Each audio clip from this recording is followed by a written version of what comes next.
This conference will now be recorded.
Can't see Rob. No, just can't see Rob. Just checking.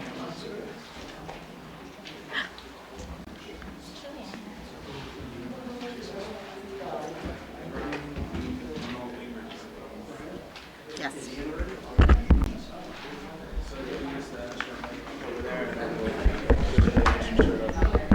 Ready? Ready?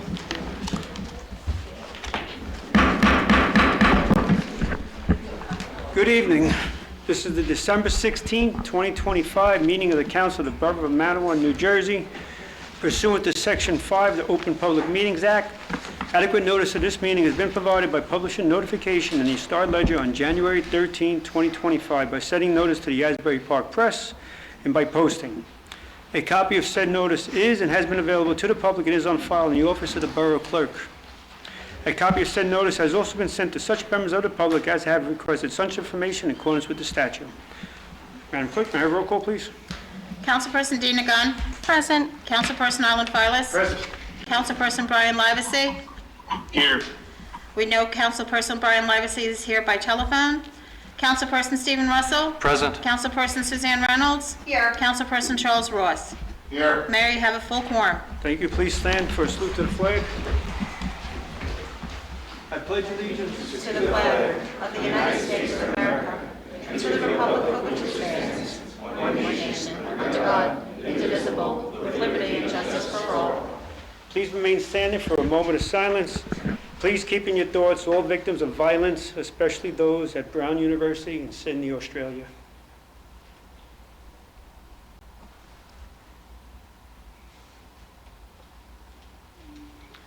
Thank you.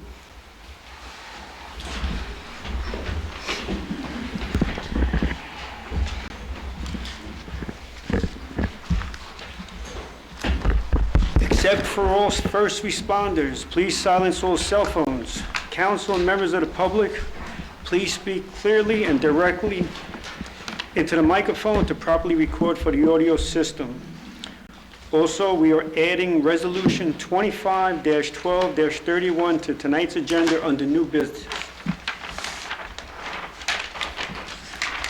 Before I open privilege of the floor, I have to read a statement. Each speaker shall be afforded 5 minutes to address the governing body. During public comment period, members of the governing body shall not engage in dialogue, respond to questions, or interrupt speakers in order to ensure that each speaker is provided their full 5 minutes. No comments or questions will be entertained by the governing body until the entire public portion has been completed. The governing body shall withhold comments and responses until the conclusion of the privilege of the floor. Privilege of the floor at this time for agenda items only. Okay. Can you have this microphone? Yes, I do. John Serto, 29 Crescent Place. So, let me get my notes out here.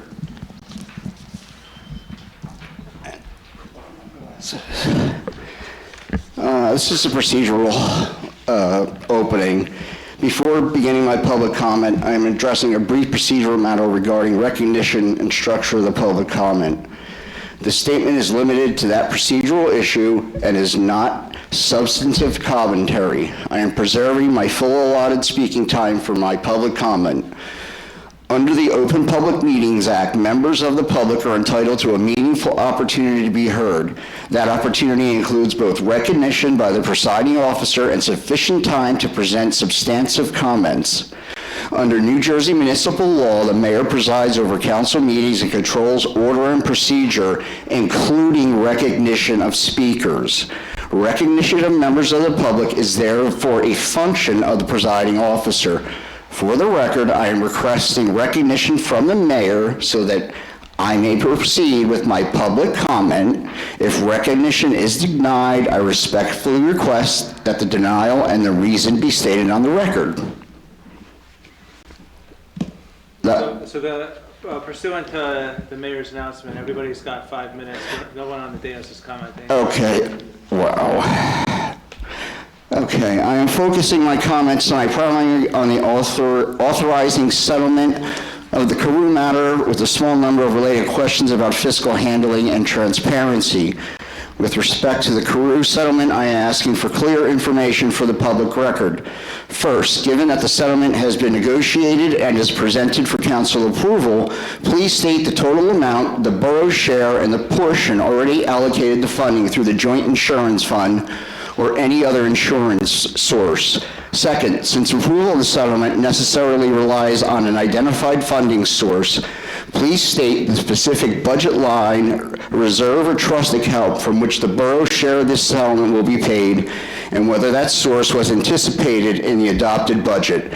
Third, given that a payment timeline has necessarily been assumed for settlement approval, please state when payment is expected to occur and whether the borough will advance any funds prior to reimbursement from insurance or the joint insurance fund. Fourth, as part of the finalizing settlement, given the interim authority being granted to the Chief Financial Officer, please confirm whether payment of the borough's share of the Carew settlement will occur under that authority and whether council will receive a written itemized report of such payment prior to adoption of the 2026 temporary or permanent budget. Additionally, as part of the financial planning for this settlement, please state whether any of the budget transfers being authorized this evening are related either directly or indirectly to this funding settlement. For transparency and context, I also want the public to understand a procedural issue that occurred this month. On December 2nd, 2025, I submitted written questions during a council meeting. Those questions were accepted by the clerk, but were not entered into the official meeting record, and no responses were provided. In plain terms, New Jersey law requires that meeting minutes accurately reflect what was raised and considered at a meeting. Even though they do not need to be word-for-word transcripts, when written submissions are made in connection with the meeting, they are government records and must be retained and made available to the public. This requirement exists so residents can understand what issues were raised, whether or not the governing body chooses to respond. Finally, consistent with the Open Meetings Act. Sir, please keep your subject on agenda items only. At the end, we'll have another privilege of the floor because non-agenda. These are agenda items. It's the Carew settlement. Can I finish? Okay, go ahead. You just took that. That's like 20, 30 seconds. Finally, consistent with the Public Opens Meeting Act, please confirm tonight that tonight's meeting minutes will reflect approval of the Carew settlement, identify the settlement amount, and note the general funding source at a summary level. And nice way that you're not going to answer any questions. What a waste of time.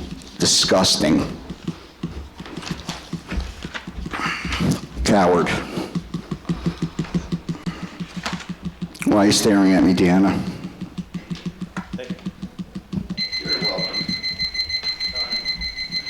Anyone else, privilege of the floor?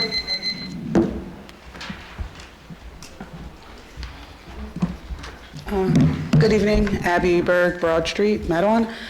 This is for 251221, the purchase of the Tahoe. How was that purchased with funds or with grant funds? Like, did we apply for any grants for those products, for that truck and the equipment, just out of curiosity? Or was that just paid for through like a loan or something, out of curiosity?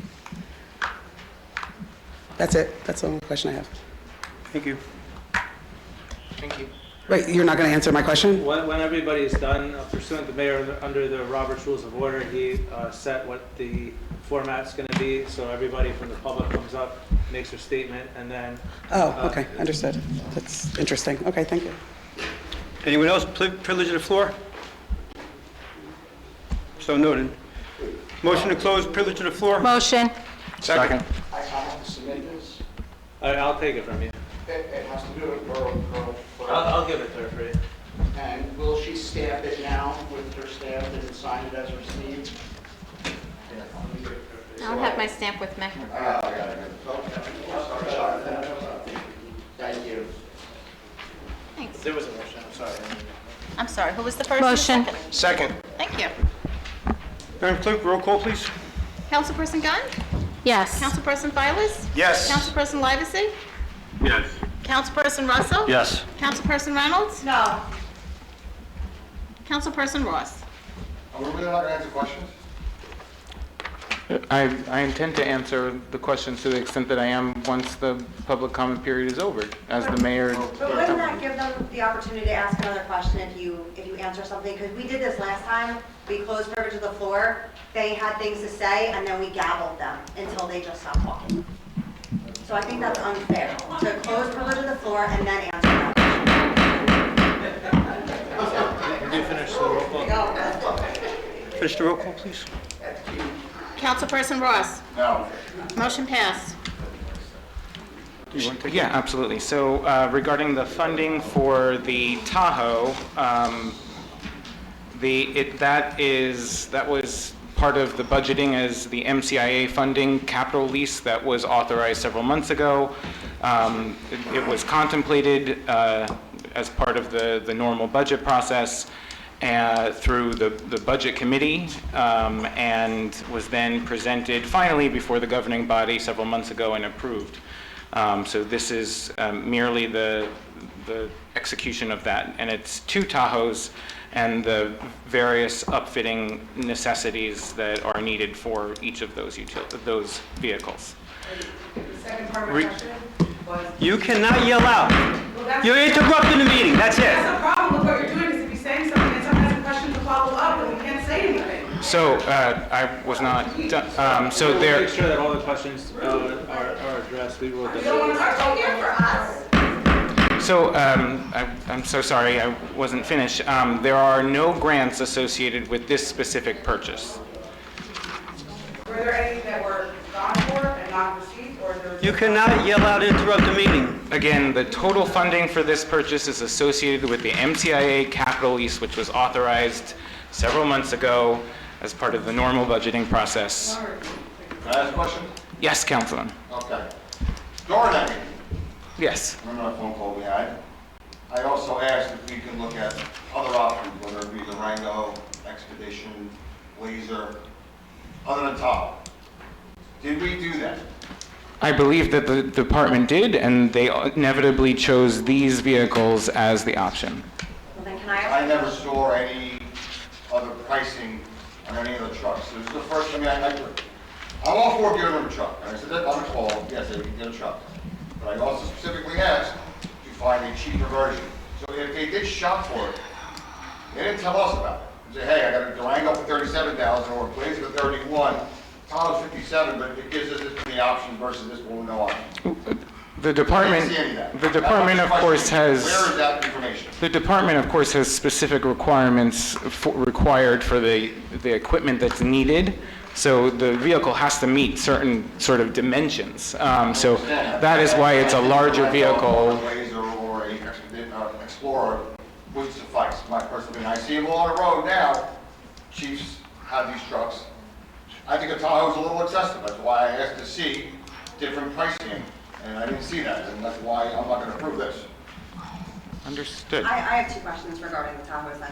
One, I work for General Motors, which majority of people here, including Chief Clifton, know. I wasn't even asked if there was anything I could do to make sure that we weren't getting any excessive fees. And did Monmouth County run out of Tahoes? Because why are we going to Bergen County? There's a ton of dealers in Monmouth County. So through public procurement, we're only able to, well, we could essentially procure outside of, this will be a rather detailed answer, I apologize. So the way in which you can procure vehicles traditionally is done in municipalities is through either state vendor or through a co-op. Outside of that, the borough would have to go through an inordinate bidding process, and if you're only buying one or two vehicles, it's not likely to get a lot of bidders because it's a lot of work for a dealership to submit all the paperwork that's required to go through a bid, and you may not necessarily get a better price. So traditionally, what is done throughout many municipalities and is traditionally done in the Borough of Matawan when we purchase any vehicle is we go through the co-op or a state vendor, which is somebody that has applied to be the awardee of that different entity, whether it's a state or a co-op, a cooperative purchasing organization. The cooperative purchasing organization, there are several of them in the state, and one of the leading ones is Bergen Bids, which is the way in which we are procuring this vehicle. So it's not necessarily a favoritism, or there's probably actually no direct Matawan linkage other than the fact that we are a member of many different co-ops, and this is one co-op that we use that had the Tahoe in inventory. So that is why we're using them. We are not allowed to go to a vendor to purchase a vehicle that is not on that list. Otherwise, we would have to go to bid. Yeah, can I? Yeah, also absolutely. just- Thank you. What Ryan's saying is accurate. There are a number of co-ops. It used to be you had to bid everything for the most part, and that was a bit inefficient. So these co-ops started springing up, and New Jersey law changed, which allows you, they basically do the bidding for you. So the idea is that if you become a member of these co-ops, and Bergen Bids is one of the big co-ops. So it's not like we went out to Bergen County and said, hey, Bergen County, can you sell us a truck? Probably what we did was we looked at the different websites, the different co-ops that we're members of. Usually the more co-ops that you could join, the more beneficial it is for you, because the more likely it is that you could find what you're looking for at a better price. So part of what you have a QPA to do and other people is that you go through the different co-ops to try to join as many of them as you can, and then you try to find the price on that co-op. And in this particular case, if you're a member of the Bergen Co-op, which I guess we are, Yes. That means that you can take advantage of the pricing that they have. They basically pre-bid it for you, so you don't have to go through the trouble of having to go through the procurement process to find the best truck through the bidding process, because it's already been pre-bid. So it could, if there was a closer co-op geographically that had a better price on the truck, I'm fairly confident we would be buying from that entity. It just so happens that Bergen was the one that had the price that we were looking for. And traditionally with that, you benefit from the economy of scale because we're not the only purchaser. So these Tahoes we're purchasing are for $55,000 each, I think, and some change. I think if you were to go to any other dealer in the area, the list price will probably exceed that. Good. All right, under old business, ordinance 25-20, bond ordinance providing for the purchase of certain real property by the Borough of Matawan, appropriating $425,000, therefore, and authorizing the issuance of $404,000 bonds or notes to the borough to finance part of the cost thereof. Can I have a motion to open the public hearing? Motion. Second. Madam Clerk, roll call, please. Councilperson Gunn? Yes. Councilperson Silas? Yes. Councilperson Livesey? Yes. Councilperson Russell? Yes. Councilperson Reynolds? Yes. Councilperson Ross? Yes. Motion passed. We'll start with the public. If anybody would like to come up in regards to ordinance 25-20. So noted. Anybody from the dais? So noted. Motion to close the public hearing. Motion. Second. Madam Clerk, roll call, please. Councilperson Gunn? Yes. Councilperson Silas? Yes. Councilperson Levesey? Yes. Councilperson Russell? Yes. Councilperson Reynolds? Yes. Councilperson Ross? Yes. Motion passed. In ordinance 25-20, can I have a motion to adopt? Motion. Second.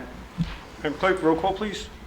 Councilperson Gunn? Yes. Councilperson Silas? Yes. Councilperson Levesey? Yes. Councilperson Russell? Yes. Councilperson Reynolds? No. Councilperson Ross? No. Motion passed. Ordinance 25-21, amending and supplementing the revised general ordinances of the Borough of Matawan, Chapter 21, Streets, Sidewalks, Curbs, and Driveways, Section 21-1.5, backfilling in Section 21-1.6, Maintenance and Repair. Can I have a motion to open the public session? Motion. Second. Madam Clerk, roll call, please. Councilperson Gunn? Yes. Councilperson Silas? Yes. Councilperson Levesey? Yes. Councilperson Russell? Yes. Councilperson Reynolds? Yes. Councilperson Ross? Yes. Motion passed.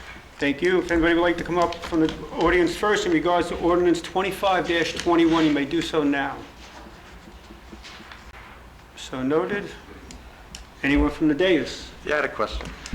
I don't remember reading it in the ordinance. Once another entity repairs a road, are they responsible for its maintenance, or does that go back to the borough in case they do a substandard job? Sure, there would be a maintenance bond held and for a period of time to cover it for some period of time, and then once that expires, it would be on the borough, yes. Which is current practice right now. Good. Motion to close the public hearing. Motion. Second. Madam Clerk, roll call, please. Councilperson Gunn? Yes. Councilperson Silas? Yes. Councilperson Levesey? Yes. Councilperson Russell? Yes. Councilperson Reynolds? Yes. Councilperson Ross? Yes. Motion passed. Thank you. In ordinance 25-21, can I have a motion to adopt? Motion.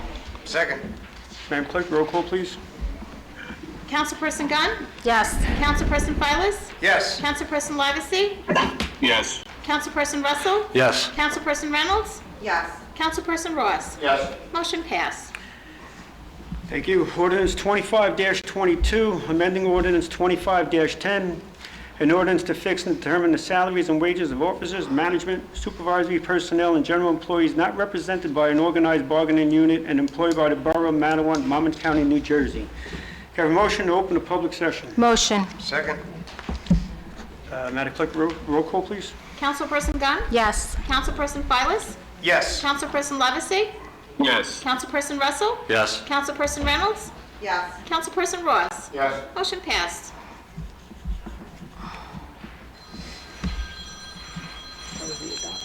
No, I think you open up to the public. Oh. In I'm sorry, go ahead, yes. in regards to ordinance 25-22, if anybody from the public would like to come up, please do so now. So noted. Anyone from the dais? So noted. Motion to close the public hearing. Motion. Second. Madam Clerk, roll call, please. Councilperson Gunn? Yes. Councilperson Silas? Yes. Councilperson Levesey? Yes. Councilperson Russell? Yes. Councilperson Reynolds? Yes. Councilperson Ross? Yes. Motion passed.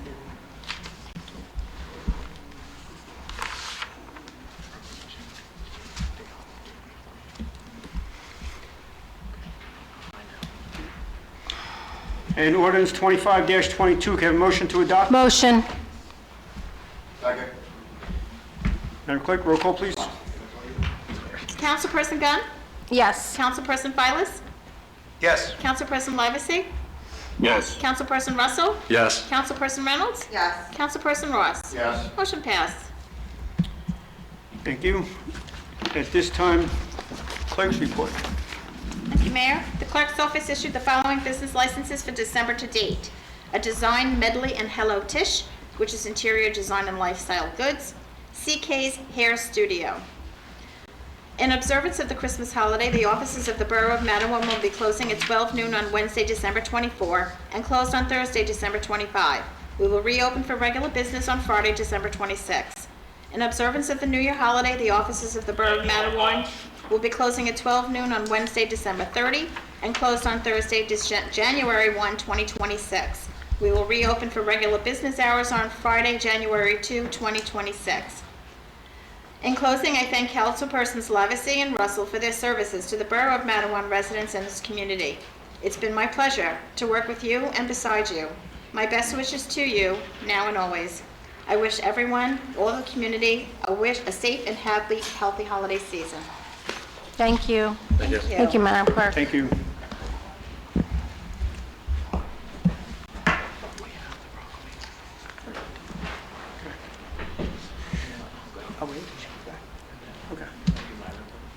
Yeah.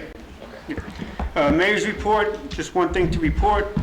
The paving of High Street from the New Aberdeen Road Bridge to Main Street will hopefully get paid before the weather turns cold. If they're not able to get it in this season, then it will be done in the spring. And that's all I have to report.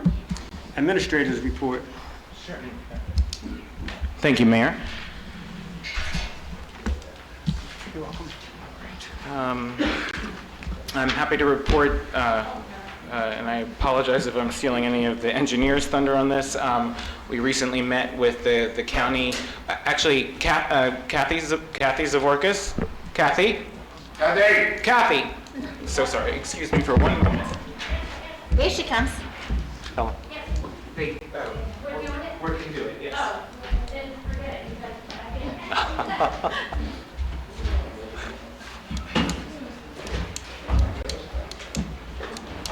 So sorry, we're going to be honoring Girl Scouts and just an accident with the proclamations, which are coming in just a few seconds.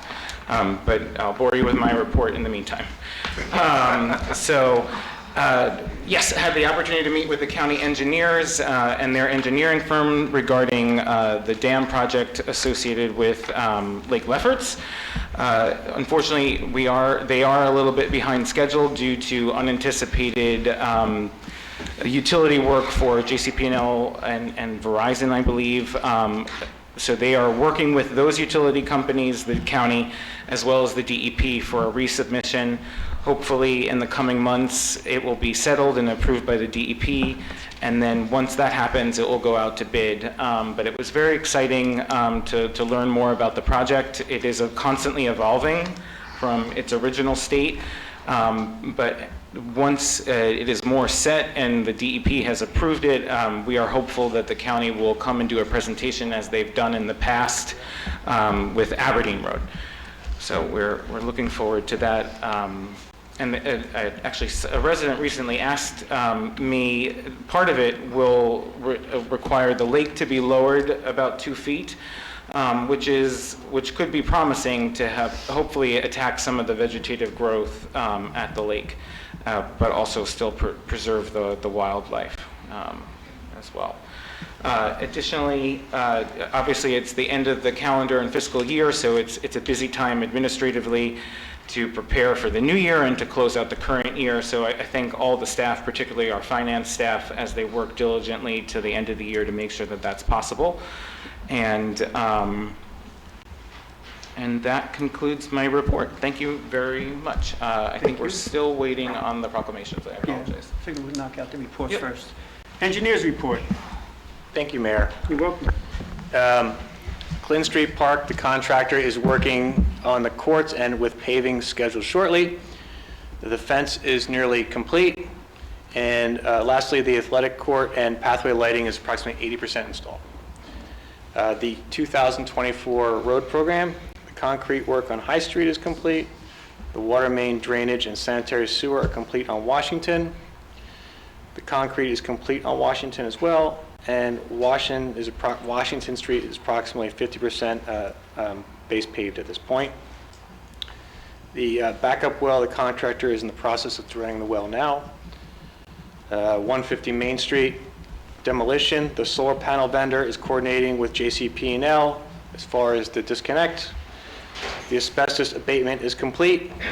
The gas service has been cut off, and the water and sewer service have also been disconnected. The solid waste and recycling contract for 2026 to 2030. The project was advertised for bid on November 10th with the bid opening scheduled on January 9th. The biennial emergency water and sewer repair project As you may recall, this bid was rejected at the last council meeting, is being re-advertised with a bid opening on January 14th. And lastly, I'd like to wish everyone a happy and healthy holidays. Thank you. You too. Thank you. Economic Business Development, Planning, Zoning, Police, Councilperson Dina Gunn. Thank you, Mayor. As far as planning and zoning, I have no report. For police, I have no report, but I expect a report by the end of the week, and I will forward it to the governing body upon receipts. For economic business developments, we're just closing out the year. We have our last event, which we'll be doing our Sending Senior Smiles, which we've partnered with for a couple of years now, where we ask the community members and other volunteer organizations to put together some cards for seniors that may not be receiving a lot of mail or holiday cheer. And we've typically delivered these with Santa. And we're going to be doing that this Saturday at 10:30 if anybody would like to join us at Mini Sink Village. And that concludes my report, Mayor. Thank you. Recreation, Recycling, and Sanitation, Councilperson Arlen Files. Thank you, Mayor. You're welcome. I just want to say what a wonderful year for the Rec Committee this year. So many wonderful community gatherings and events, starting with our Love Locks event, teen events, music, movies, fishing, festivals. It brings me a tremendous amount of joy watching all our neighbors and our community coming together for all these wonderful events. We can't do that without the help of so many people, including our Matawan officers and fire department, DPW, our leader, Kathy Zvorkis, all our volunteers. And I'm just so proud of all the work that you guys have done, and I'm really honored to be a part of those efforts. Thank you. We're already looking forward to the new year, dreaming up new ideas for new events, bringing in a great deal of new sponsors who are helping make all of these dreams and ideas come true. So we're really looking forward to the year ahead and look forward to seeing you out and about. I do want to say to Councilman Livesey and Russell, thank you for your service, your leadership, and your friendship. I've learned such a great deal from both of you, and it's been a true honor to be in service for this township with you, this borough.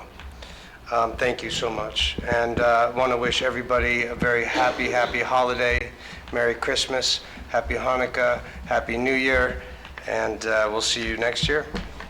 Thank you. Councilperson Brian Livesey, will you give a report over the phone? Yes, sir. Thank you, Mayor.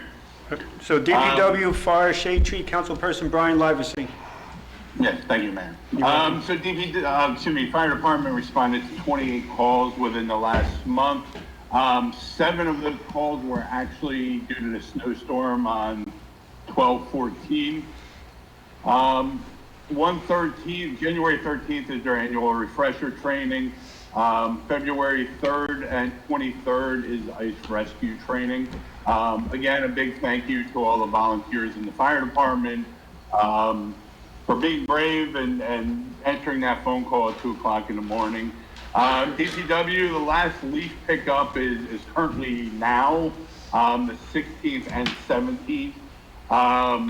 We're going to see if that needs to possibly be adjusted once the snow melts at the end of the week. DPW also did a great job with the last snowstorm. I reached out to the director today to thank them and all the members, and also putting up all the decorations in the park for the tree lighting. It looked great. Shade Tree, there's no meeting in December. However, we did get together our annual accomplishments to submit them for our Tree City USA application for this year. And I had the opportunity to thank all those volunteers as well. So again, thank you, and thank you, Mayor. Thank you. Historical Sites Personnel, Councilperson Stephen Russell. Thank you, Mayor. You're welcome. Concerning the Personnel Committee, I have nothing to report other than to say it's been an honor to serve as the chair of the Personnel Committee for 3 years. It is not the most active committee in the borough, but the work that we do, I think, is incredibly important to the residents of the borough and the personnel for the borough. Concerning the Historical Sites Commission, the commission reviewed and recommended action on 135 Main Street, known as the Henry P. Lisk Building, also known as Cozy Corner Cafe, in order to help the new owner preserve as much of the original historic appearance of the building during renovation. The commission has been monitoring the electrical upgrade process, exterminator issues, fire alarm and security system needs, and general maintenance of the Borough's Mansion Museum. The commission has also been involved with the DAR in headstone repair, cleaning, and additional markings for long-time illegible historic writing in the Mount Pleasant Cemetery. Member Jason Peist has continued his work on a detailed and color-coded map of the Downtown Preservation District.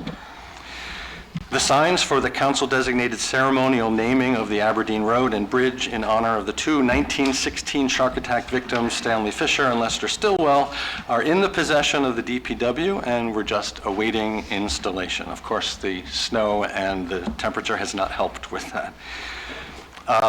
The job of recording secretary, which is still open, will be reposted.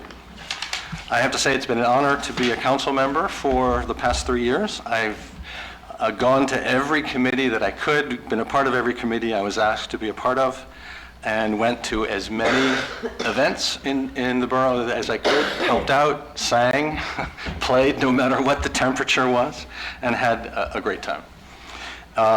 It's been a pleasure being the liaison to the Historic Sites Commission. It's a valuable part of Matawan, the history that we have here. It's been an honor to serve on the police committee. I've learned a lot, and I have to thank Chief Falco for letting me do 2 ride-alongs. And I want to thank the 2 officers who let me sit in their front seat, one of whom is here tonight. Thank you. I learned a lot. I've always had tremendous respect for law enforcement, but I learned what they do on a day-to-day, hour-to-hour, minute-to-minute basis. It's incredible. I've been a member of the Economic Development, Business, and Redevelopment Commission, and a member of the Redevelopment Committee, and I had a good time, and I want to thank everybody, and that concludes my report. Thank you, Councilman. You both will be missed, and I'll have more to say, because you actually still have one more meeting, so. I will be here on January 2nd. Thank you. ADA, Animal Welfare, Property Maintenance, Councilperson Suzanne Reynolds. Thank you, Mayor. You're welcome. ADA, our reorganization meeting is scheduled at this time for January 15th, 6 p.m. here at Borough Hall. During our last meeting, we did discuss ADA training, which is vendor available. That will be for employees and possibly the commission as well. I will be working with the County Director, Arnone, for JCP&L list for the lights, since Sherman Park is still out. We also discussed a local recreation improvement grant that possibly will be applied for possibly Horahan Field, where there are some ADA requirements that need to be met. And as well, we will also consider Terhune Park for that. And as Ryan mentioned, Ravine Drive project with ADA enhancements is behind schedule. For animal welfare and advisory, there are no current updates for TNR, but the resolution 25-1222 is a renewal of the Monmouth County SPCA contract as our animal control officer. And for property maintenance, for November, there were 18 calls, 5 complaints. For NOVs, there were 10. There was 1 summons, 4 resolved issues, 5 open requests, 12 door tags. For vacant property restraints, there were 0, and there was 1 grease trap issue. And that is my report. Thank you. Construction, Environmental Finance, Councilperson Charles Ross. Thank you, Mr. Mayor. Do you want to do the Girl Scouts first? No, we'll do it after you. I'll make mine first. Environmental, about a month ago, Ryan, we had the community solar come in and do a presentation. Did we ever put their information on our website, or did we ever get the information? I never. There is, on the first page of the website, there's some information about the community solar project. Yep. Finance, do I dare touch on WIPA? Or you want to wait till after the Girl Scouts? That could be a long conversation. I do not have any update regarding WIPA. So again, this is reports. So give your report. I'll wait till comments later on, because I have nothing else to say. Okay. At this time, we're going to take a 5-minute recess. We'll be back at 1:45. Use the bathroom. Use the bathroom.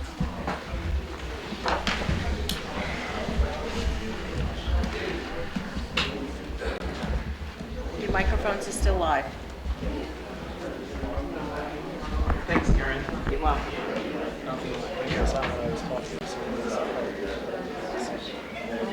That's all right. So you text me everything. Yeah, it's fine. Okay. Oh, okay.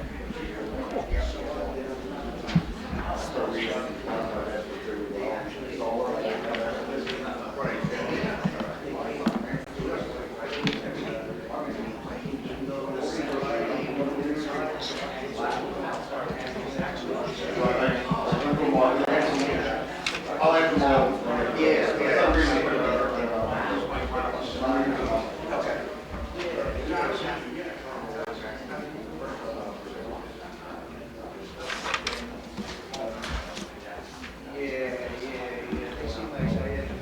For 1 second, Sean.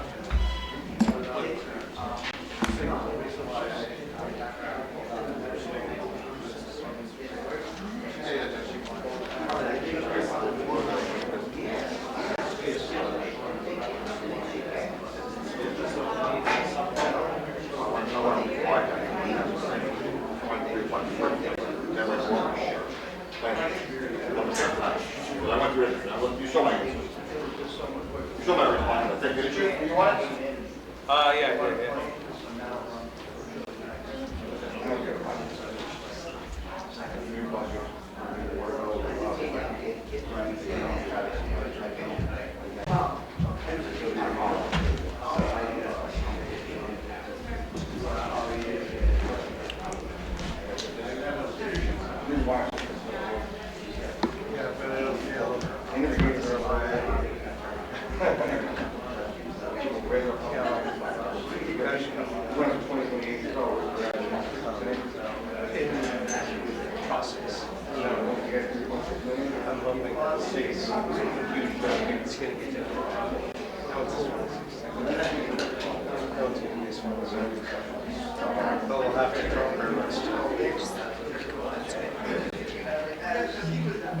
David, you want to do a rendition of Summer Wind? I mean, it's fine. Just reminding you. No, I know. I can't hear even with my hearing aids, so it doesn't matter. I got them on loud and I can't hear a thing. Nothing led towards. Spoke too soon. It's like a sauna. Say again? Yeah, it's okay.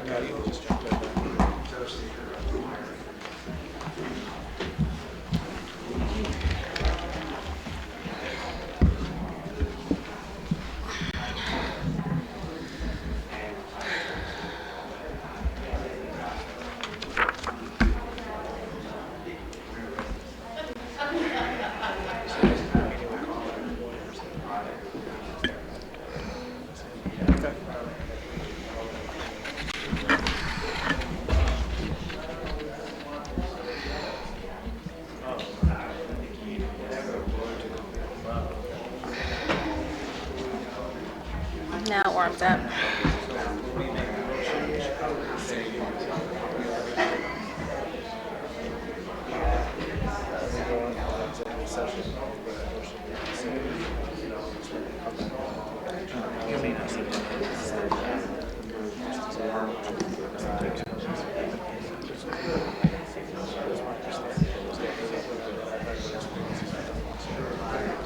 Bay, are you ready? Not 1:45 yet. Has it been 5 minutes? Got Yeah. 1 minute. 1 more minute? Yes, I'm watching. Well, we're all on the dais, and I said we're all on the dais, so.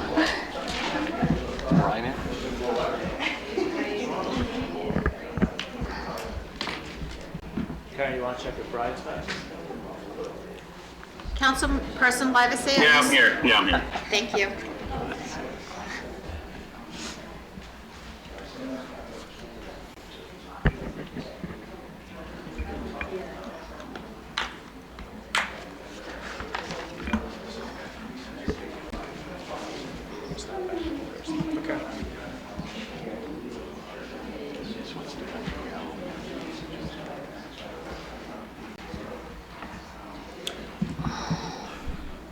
Ready?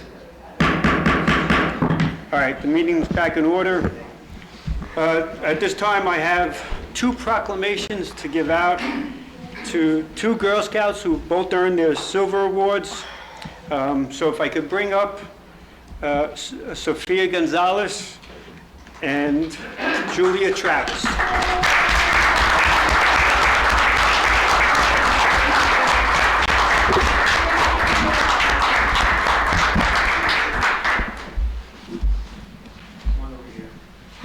So ladies and gentlemen, these 2 ladies earned their silver awards. So what I'm going to do is I'll read Sophia's first and present the proclamation. I'll read Julia's second, present the proclamation, and of course the parents would love to have pictures, so we'll give them some time to take some pictures.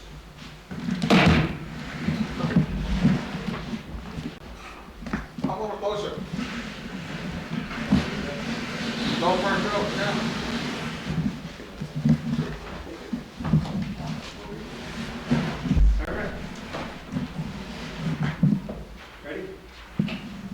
Whereas the Girl Scouts of the USA bestow a silver award on those individuals who have reached the level of cadet and have planned and executed a take-action project in response to a pressing need within their community, this Girl Scout leadership experience offers a special opportunity for a Scout to develop real-world skills that they will use for a lifetime. And whereas it requires tremendous dedication to complete a project eligible for a silver award, the Girl Scout who earns this award builds relationships within the community which may establish valuable connections for the support of any future projects or possible part-time employment opportunities references. It also helps them practice cooperation, compromise, and teamwork, all skills that they'll use throughout their lives, as well as enhanced leadership skills like time management, problem solving, and effective communications. And whereas Sophia Gonzalez diligently completed the Girl Scout requirements for a silver award to a project titled Better Bites for Lake Life. This project was conceived after Sophia visited Lake Lefferts and observed individuals feeding inappropriate food to the wildlife at the lake. She wanted to educate the public on the harmful effects of feeding bread and crackers to the species native to Lake Lefferts. She held a bake sale to raise money using the proceeds received to create 2 metal signs. The hope being that these signs will discourage the feeding of harmful foods, thus ceasing the disruption to the lake's ecosystem. They were installed at 2 key visitor locations near the lake in autumn of 2025 and will help to improve the well-being of local wildlife while promoting environmental awareness. Now, therefore, the Mayor and the Council of the Borough of Matawan do hereby proclaim our most sincere congratulations to Girl Scout Sophia Gonzalez for her outstanding accomplishments and for her commitment to the service of others, and do hereby express our best wishes for continued success in the future. Congratulations.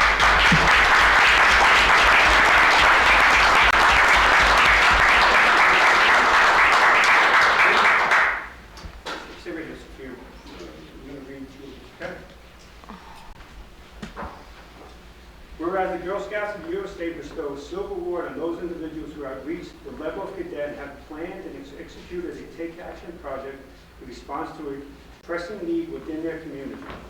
This Girl Scout leadership experience offers a special opportunity for a Scout to develop real-world skills that they will use for a lifetime. And whereas it requires tremendous dedication to complete a project eligible for a silver award, the Girl Scout who earns this award builds relationships within the community which may establish valuable connections for the support of any future projects or possible part-time employment opportunities references. It also helps them practice cooperation, compromise, and teamwork, all skills that they use throughout their lives, as well as enhanced leadership skills like time management, problem solving, and effective communication. And whereas Julia Travis diligently completed the Girl Scout requirements for a silver award for a project titled Give Me Shelter, this project provided native bird species with housing and hiding places in heavily trafficked areas. Ensure there is shelter for the local bird life in population-dense areas. It will also serve as a place where the public can readily enjoy observing wildlife in their habitat. The target audience for this project were the elderly residents and their guests at a local senior living facility. The hope being that this would provide an interactive experience prompting the residents and their guests to go outside and find companionship while bird watching.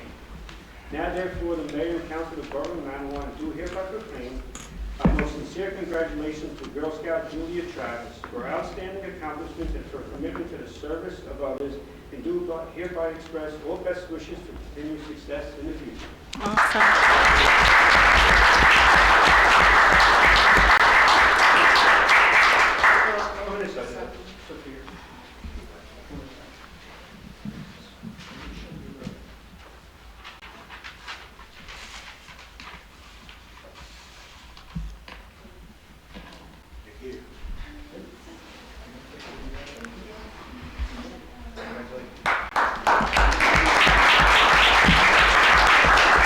Thank you so much for your continuing commitment to community service. If anybody's down by the lake, you'll see the signs about feeding the wildlife down there. Thank you, Rob.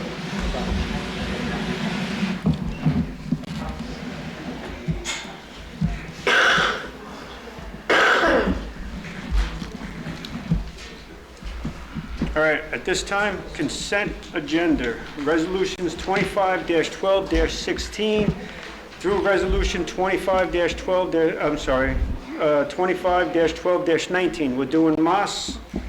Could I have a motion? Motion. Second. Is anybody opposed to doing them all together, or is there something that wants to be pulled? I just have a question. The reorg meeting, are you going to announce the date to it? Is that, this is setting the date for it? Yes, it would be January 2nd at 5 p.m. What about people that, like, I work. like Charlie and I at work, we can't be here then? Why wouldn't you just do it the first Tuesday like you did for us?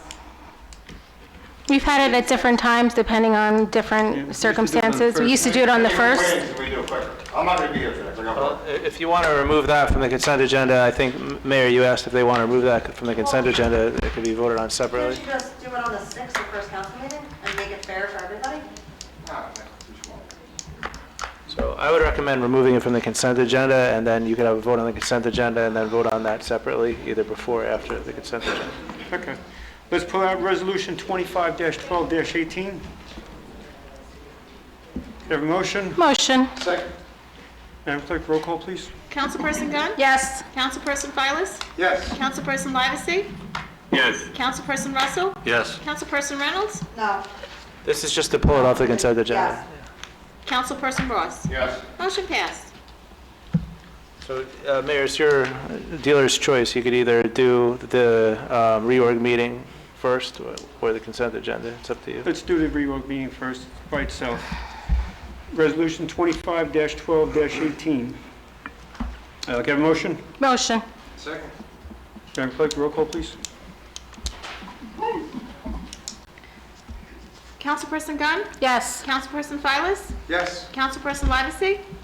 Yes. Councilperson Russell? Yes. Councilperson Reynolds? No. Councilperson Ross? I still haven't heard of it from Watergate, because Democrats won and you want to get it quicker? No, it's I'm what, gonna wait until like a week or so after I won. So I wanted to say, I want to actually, We've had- operation other than. we can swear, we can have the reorganization within 1 week of the month. Okay, 1 week is the 6th. Okay. Well, Seems fucking foolish, so I'm gonna say no. okay. Motion passed. You didn't even come 1 year. Right, no, You didn't come last year, you were on the phone. I was sick. so was I. So the motion passed 4-2. All right, on the consent agenda, resolutions 25-12-16, including 25-12-17, and including 25-12-19. We're doing Moss. Can I have a motion? Motion. Second. Madam Clerk, roll call, please. Councilperson Gunn? Yes. Councilperson Silas? Yes. Councilperson Livesay? Yes. Councilperson Russell? Yes. Councilperson Reynolds? Yes. Councilperson Ross? Yes. Motion passed. Under new business, resolution 25-12-31, person-to-person transfer of plenary retail consumption license from Liquor Pros, Inc., TA 79 Liquors to 79 Liquors, Inc., TA 79 Liquors, number 1329-44-007-008. Have a motion? Motion. Madam Clerk, roll call, please. Councilperson Gunn? Yes. Councilperson Silas? Yes. Councilperson Livesay? Yes. Councilperson Russell? Yes. Councilperson Reynolds? Yes. Councilperson Ross? Yes. Motion passed. Resolution 25-12-20, authorization to connect to the Borough of Matawan sanitary sewer and water system, Valex Enterprises LLC, 47 Atlantic Avenue, Block 1, Lot 5, and 49 Atlantic Avenue, Block 1, Lot 6. Can I have a motion? Motion. Second. Madam Clerk, roll call, please. Councilperson Gunn? Yes. Councilperson Silas? Yes. Councilperson Livesay? Yes. Councilperson Russell? Yes. Councilperson Reynolds? Yes. Councilperson Ross? Yes. Motion passed. Resolution 25-12-21, authorizing the purchase of two 2026 Chevrolet Tahoe PPV four-wheel drive trucks and emergency lighting and equipment for the Borough of Matawan Fire Department. Can I have a motion? Motion. Second. Madam Clerk, roll call, please. Councilperson Gunn? Yes. Councilperson Silas? Yes. Councilperson Livesay? Yes. Councilperson Russell? Yes. Councilperson Reynolds? Abstain. Councilperson Ross? No. Motion passed. Resolution 25-12-22, authorizing the execution of agreement for animal control services with Monmouth County Society for the Prevention of Cruelty to Animals, 2026. Can I have a motion? Motion. Second. Madam Clerk, roll call, please. Councilperson Gunn? Yes. Councilperson Silas? Yes. Councilperson Livesay? Yes. Councilperson Russell? Yes. Councilperson Reynolds? Yes. Councilperson Ross? Yes. Motion passed. Thank you. Resolution 25-12-23, approving and authorizing the settlement of the matter of Carew versus Borough of Matawan and authorizing the Borough Administrator to execute the general release. Can I have a motion? Motion. Second. Madam Clerk, roll call, please. Councilperson Gunn? Yes. Councilperson Silas? Yes. Councilperson Livesay? Yes. Councilperson Russell? Yes. Councilperson Reynolds? Before I vote on this, I just want to know, since this hasn't been voted on yet, why it's listed on the bill list for payment the same night? Wouldn't we pay it the following meeting after it's voted on? It would potentially provide an operational challenge, given that the stipulation is payment within 30 days. So, in the interest of expediency, we are doing it today and also including it in this year's budget. No. You didn't tell people what the amounts of this they would apply. The amounts are, I'm happy to share the amounts. They are also, I know the amounts. I think people have both money. they are also in the resolution, which has been posted to the website. So the full amount that the borough is responsible for is $275,000, which is 50% of the total obligation. The other half will be paid by the carrier of our insurance fund. It will come out of legal and other expenses within the 2025 budget line.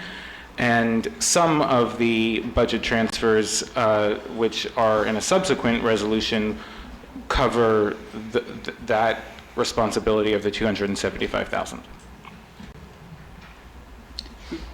What do we got? Councilperson Ross?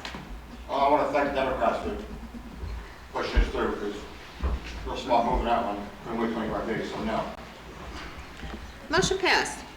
Resolution 25-12-24, acceptance of collective negotiations agreement between the Borough of Matawan and the Matawan PBA Local 179, January 1st, 2025 to December 31st, 2029. Could I have a motion? Motion. Second.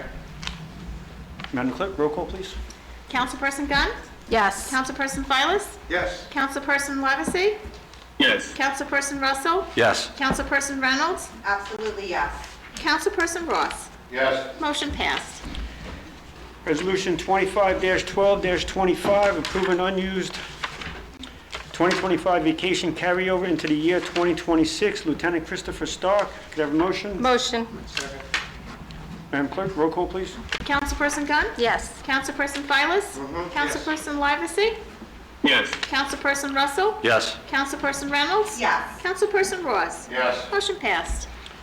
Resolution 25-12-26, authorizing a $500 stipend to Linda Martin, Economic Development, Business and Redevelopment Commission Board Secretary for work associated with the 2025 Blues and Cruise Car Show. Do you have a motion? Motion. Madam Clerk, roll call, please. Councilperson Gunn? Yes. Councilperson Silas? Yes. Councilperson Livesey? Yes. Councilperson Russell? Yes. Councilperson Reynolds? Abstain. Councilperson Ross? Yes. Motion passed. Resolution 25-12-27, a resolution to fix and determine the 2026 salaries and wages of the officers, management, and supervisory personnel and general employees not represented by an organized bargaining unit and employed by the Borough, Matawan, Monmouth County, New Jersey. Could I have a motion? Motion. Second. Madam Clerk, roll call, please. Councilperson Gunn? Yes. Councilperson Silas? Yes. Councilperson Livesey? Yes. Councilperson Russell? Yes. Councilperson Reynolds? Yes. Councilperson Ross? Yes. Motion passed. Resolution 25-12-28, authorizing a transfer of funds from current utility accounts in the 2025 budget. Could I have a motion? Motion. Second. Madam Clerk, roll call, please. Councilperson Gunn? Yes. Councilperson Silas? Yes. Councilperson Livesey? Yes. Councilperson Russell? Yes. Councilperson Reynolds? No. Councilperson Ross? No. Motion passed. Resolution 25-12-29, payment of bills. Could I have a motion? Motion. Second. All in favor? Aye. Aye. Opposed? Aye. We pulled the bill out? Say it again? I pulled the Drew bill out? I put a comment on it, you read it later on. I would suggest maybe you do a roll call vote since there, for the voice vote, you don't seem to have Madam Clerk, consensus. roll call, please. Councilperson Gunn? Yes. Councilperson Silas? Yes. Councilperson Livesey? Councilperson- Pay the bills. Livesey? Pay the bills, yes or no? Yes. Thank you. Oh, yeah, sorry. Councilperson Russell? Yes. Councilperson Reynolds? No. Councilperson Ross? I really don't want to pay that grill one, so now. Motion passed.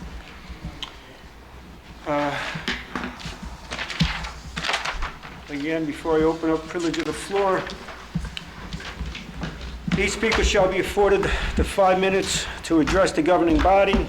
During public comment period, members of the governing body shall not engage in dialogue, respond to questions, or interrupt speaker in order to ensure that each speaker is provided their full 5 minutes.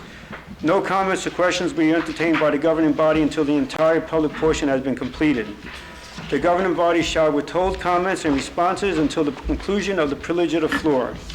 At this time, privilege of the floor.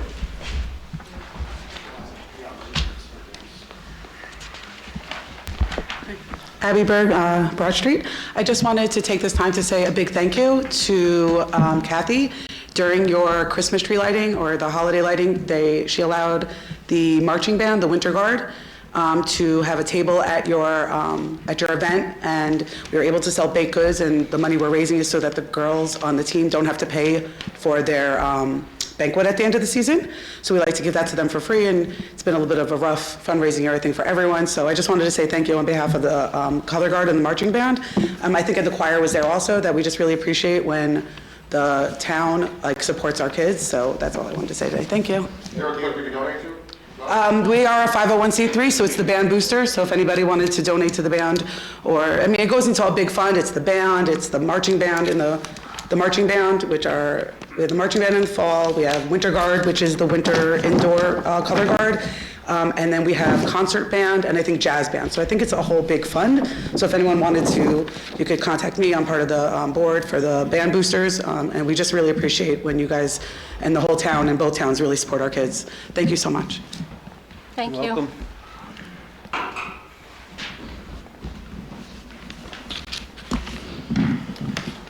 Frank Whalen, 24 Sunset Avenue, Matawan. Good evening. Thank you for the opportunity to speak. I spent some time going through the 2025 bill lists, and I have some concerns. First, there are some very large engineering and construction costs, parks, wells, and especially Crescent Place. That's one of my topics, which I'll get to. Second, legal costs are spread across several law firms, and I want to get a little more definition about that. Third, there are some big steady bills for health insurance. ACR Health Insurance Fund seems seeing bills as high as $177,000 for a single month. These may be necessary costs, but I'd like a little more explanation about that. With that in mind, first point, Crescent Place and S Brothers.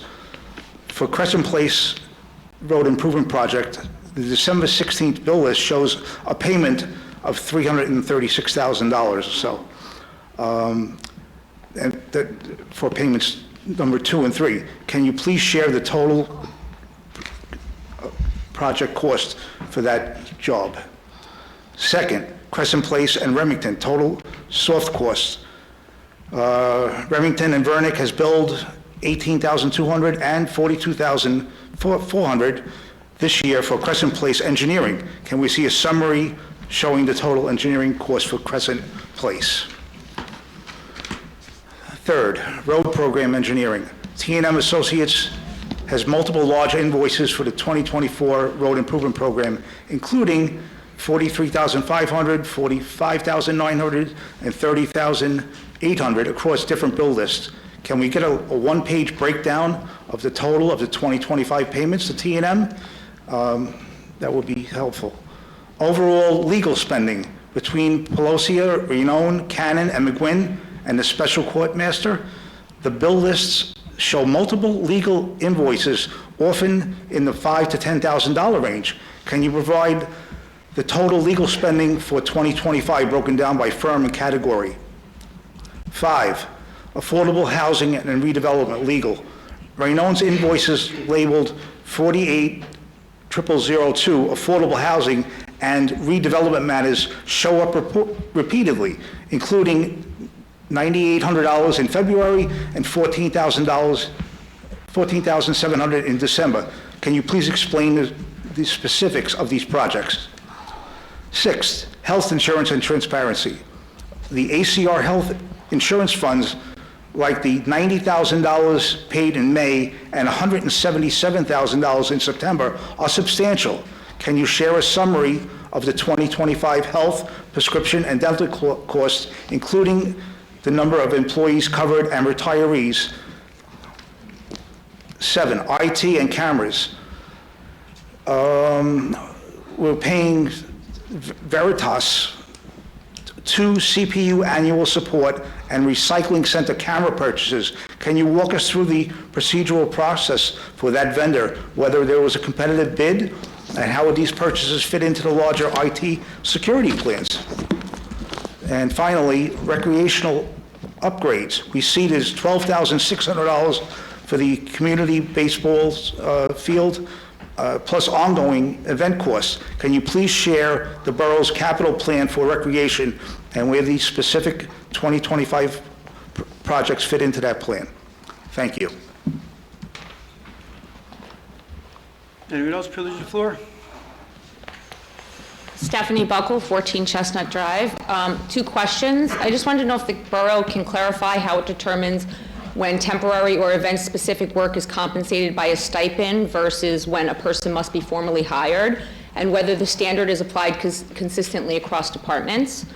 And when the stipends are used for temporary or event-specific work, is that work required to be authorized in advance, or can the stipends be approved after the work is completed? So I assume you're answering my questions later.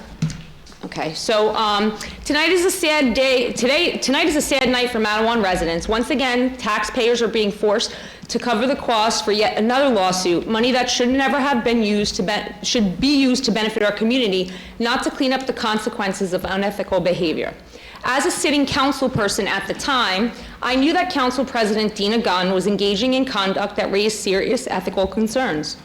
That's why I left the Restore Matawan group, along with others who could no longer support what we were witnessing.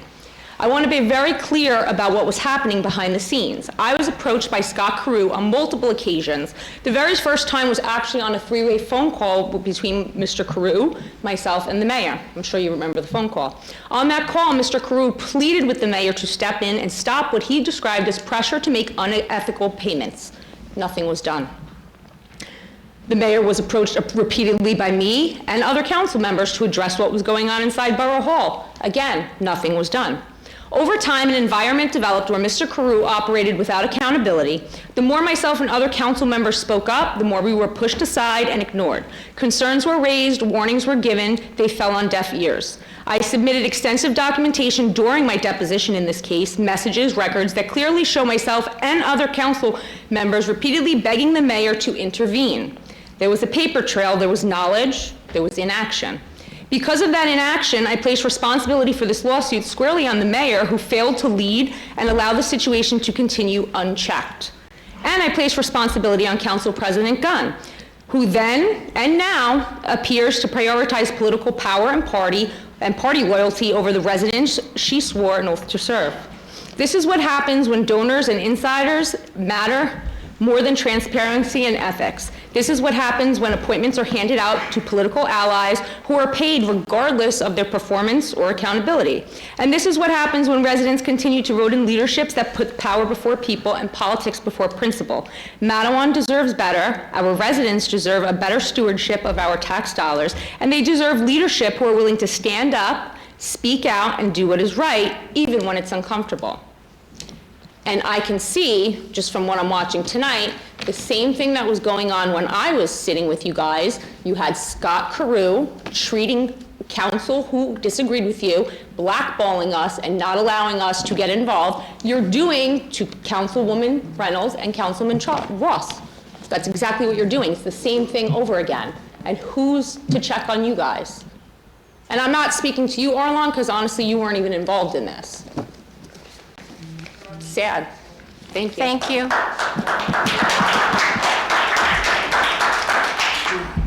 Anyone else opposed to the floor? Your microphone? Yeah, I know, Mr. Serto.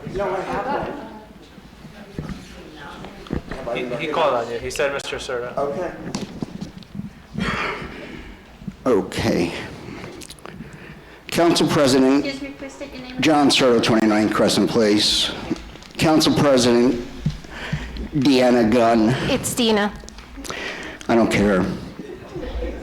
Because you could not wait and went against the borough attorney's advice, now we, the residents, pay the price again.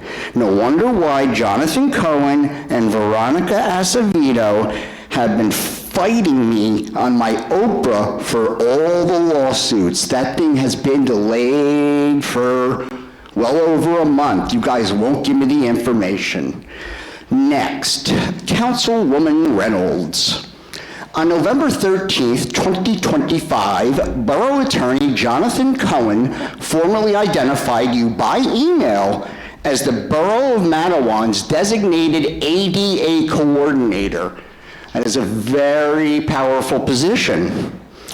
On November 11th, 2025, 2 days prior to that designation, I filed a written ADA complaint with the Borough of Matawan requesting reasonable accommodation and enforcement of disability access obligations under Title II of the Americans with Disabilities Act 42 USC, squiggly line, 12132, and its implementing regulations at 28 CFR, 2 squiggly lines, 35.107 and 35.130. A public entity is required to designate an ADA coordinator, establish and publish grievance procedures, and respond promptly and efficiently.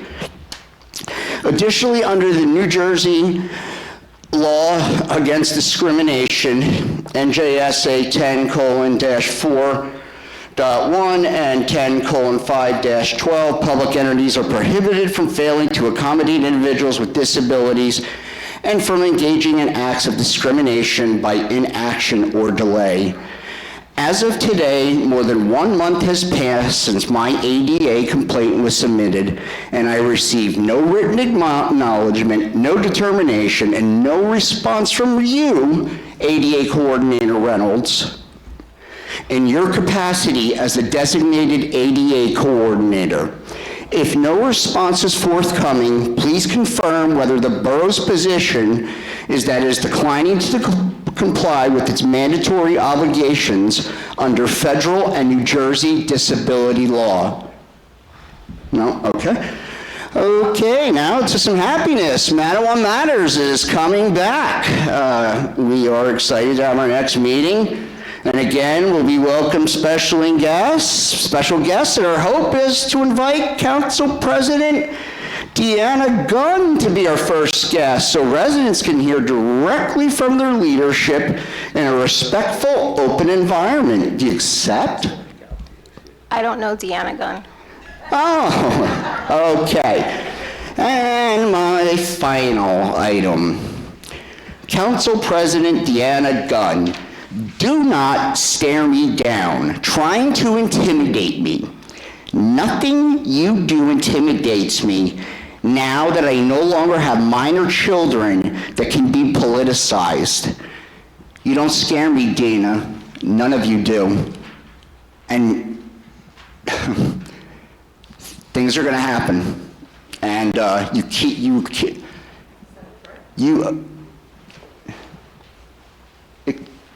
why is she commenting behind me? Is that a threat? Jonathan, are you kidding me? Really? Okay. All right. It's on recording, so it's terrible. You wouldn't even acknowledge it. And Jonathan, you know Suzanne cannot be the ADA coordinator. It must be someone like Ryan. This is terrible. You people treat me like garbage. And guess what? I'm finding out things, and thank God for our county, state, and federal law enforcement and all state agencies, because this stuff has to stop now. Oh, I still have 11 seconds. Let's see. Deanna Gunn, again, taking money out of our pockets. Slam the gavel. Oh my God.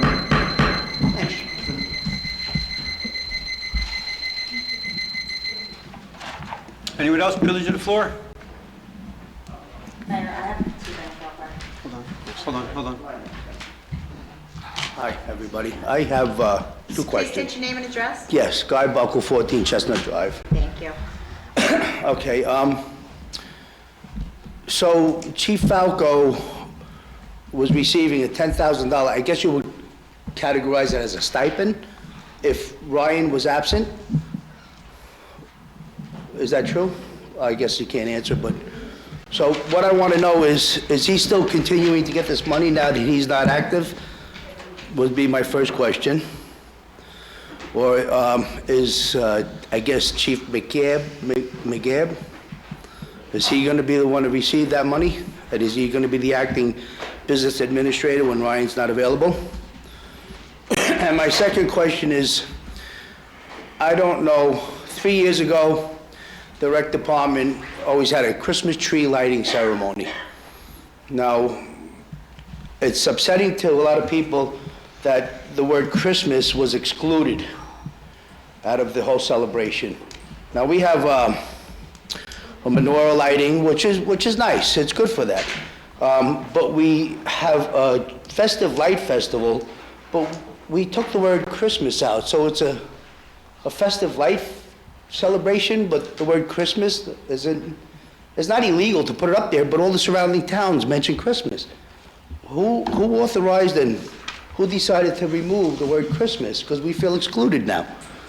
I think it's only fair to include even Kwanzaa for that fact, you know. But I don't understand why it was excluded after for the last 3 years now. Thank you. Anyone else privilege of the floor? Mayor. Let me just close, if I know you want to comment on it, let me close it out. Okay. All right. Motion to close privilege of the floor? Motion. Second. Madam Clerk, roll call, please. Councilperson Gunn? Yes. Councilperson Silas? Yes. Councilperson Livesey? Yes. Councilperson Russell? Yes. Councilperson Reynolds? Yes. Councilperson Ross? Yes. Motion passed. All right. Council. I have 2 questions before I comment on what was said. Middlesex Road was closed the last 2 days for, I believe, sewer flushes. I'm not sure if that entirely is the entire reason, but I know I use that as a commuter route, and I wasn't notified. I just kind of found it when it happened. if we're gonna be doing that, especially that particular road, because it's huge for buses and for getting to the parkway, is that something that we can put out either on Nixle or make sure there's some sort of like an announcement on the Borough webpage, the Facebook? That wasn't a pothole from the storm? It was No, yesterday, no, it was yesterday and pipe today. It was completely closed for hours. Okay. So, and somebody said it was sewer flushes. Again, I don't know if that's entirely true. So if it's gonna continue to be closed, or the next time that it is, for any of these reasons, if we could get that out. I know Charlie started to bring it up, but Jonathan, I'm gonna address you on this. So on the WIPA issue, I don't know if that was a final decision that was given to us via email. Obviously, it didn't read like one where we could appeal it. I know that we ran out the clock on if it would have been an appeal, because it was over the 45 days now, so we wasted that time. But if it was not a final decision, then can we resubmit with the correct info? Because we didn't give like a 10-year, from what I read, we did not give 10 years of information. We didn't include the 36 million and what it would do to the ratepayers. So if we could give the correct information instead of giving 65%, maybe this time we could get an approval for a WIPA process. So is that something that's in line that we can do? Right, so let me just start with whether or not it was a final agency decision. That can sometimes be an issue that when you file with the appellate division, when you have a final agency decision, that means that you skip over the trial court. The New Jersey Superior Court of Monmouth County, is where we would normally begin, and you go straight to the appellate division, because it's the appellate division that reviews final agency decisions. A lot of the times, if the agency doesn't say this is a final agency decision, you have 45 days to appeal. That signals that when the Office of Attorney General comes in to represent them, they're going to take a position it was not a final agency decision, which could then get your appeal denied. So generally, when you're looking to see if it's a final agency decision, a lot of them we know are final agency decisions. For instance, if you go to the Public Employment Relations Commission on an interest arbitration, or something like that, after PERC makes a final decision, that's a final agency decision. If after the DEP or something like that issues some kind of letter like this, if they don't say, this is a final agency decision, you have 45 days to appeal, then I think the implication is that it's not a final agency decision. I don't have the letter memorized, but I think they essentially invited us to resubmit, right? So if that's in fact the case, then that would be an option that would be open, would be to resubmit. Now, if you appeal, assuming that it was something that was appealable, you're limited to the record that was submitted to the agency. So let's say if you wanted to put in more information than was originally submitted, but you file an appeal, you can't do that. Once you're at the appellate division, the record is frozen as to what was already there. So insofar as the DEP has not said it's a final agency decision, it's really a decision of this body what to do next. Would your recommendation be to resubmit with the correct information then? Well, I can't really make policy decisions. I would say if this body wants to go in that direction, then I think that that's an avenue that's open for them. I don't believe that the DEP has foreclosed that. From my reading of the letter, it seems as though they're inviting you to resubmit if that's what you wish to do. I'll put it out there right now. I think we should resubmit, because I read that report when we submitted, and it was inaccurate and empty and unconscious bias in the tone of the report that was written. So I'm going to throw it there now. Let's resubmit it, because I can do this with my eyes closed. And I responded to you. I didn't go all my email, so I include everybody because I didn't care about the over and all that stuff. I'm going to put it out there now to everybody here. Will you allow me to resubmit it? Are you for resubmitting with accurate and more clear information? Because what was submitted was... According to your words, you might think that, but I wouldn't put it on the agenda. Did you read my answers, Mr. Mayor? What are you so afraid of? I'm not afraid of anything. Then why won't you let me at least try? Because I can read the answers that they wrote. I mean, you're on email. Listen, I'm not arguing about why or why not. I'm not in favor of selling the water department, period. Why you against them? Because I think it's a bad move. I'm not here to argue with you. I think it's a bad move. You're not going to change my mind. I'm not putting it on the agenda. All right, so just so everyone here knows that. In 2 years, when they added $3.6 million to your bill will go by $500 a quarter. I have that right there. I have the number right here. Whoever wants to see them, why don't we get a copy of it? Here it is. Because our financial firm is too fucking stupid to give it to you. Simple as that. So why am I here for you? So whoever wants a copy of it. You might have kids in the audience, if you could just be careful with your language. Okay. I know the Girl Scouts left, but you never know. All right, I'll find you much more. I got plenty of copies over here to see. All right.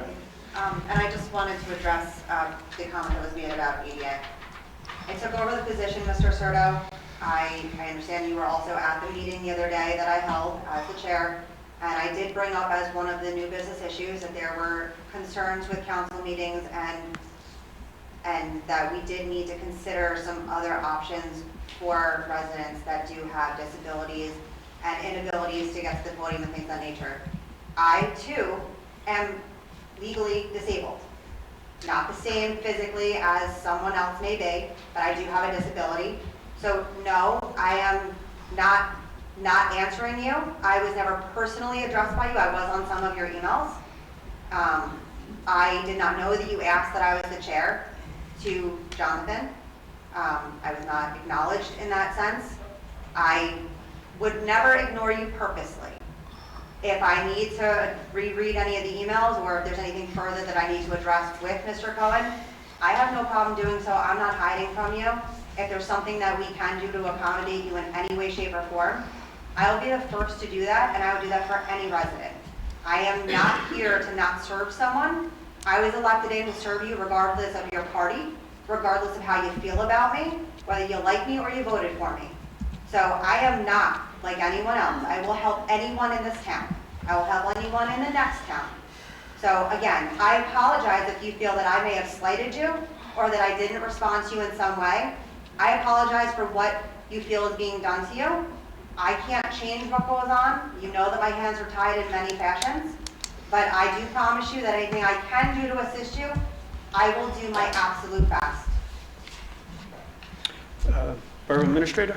Sure. To respond to some of the questions raised regarding Crescent Place, I don't have the exact numbers of the total cost for the construction, but in a brief review of the estimates, it's roughly $900,000 for the construction, which is in part covered by a $329,000 grant that was awarded to the borough, and the Remington-Vernick engineering cost associated with that is $150,000. Regarding the T&M bills for the road projects, that's a separate project for the multi-road 2025, I think it is, or 2024 road project. Regarding the use of several different law firms, we annually, several different law firms are appointed for various different specialties, and that is why we have various different law firms that we use. For Lou, I'm pronouncing the last name. Renown, Coughlin, and Michello's firm.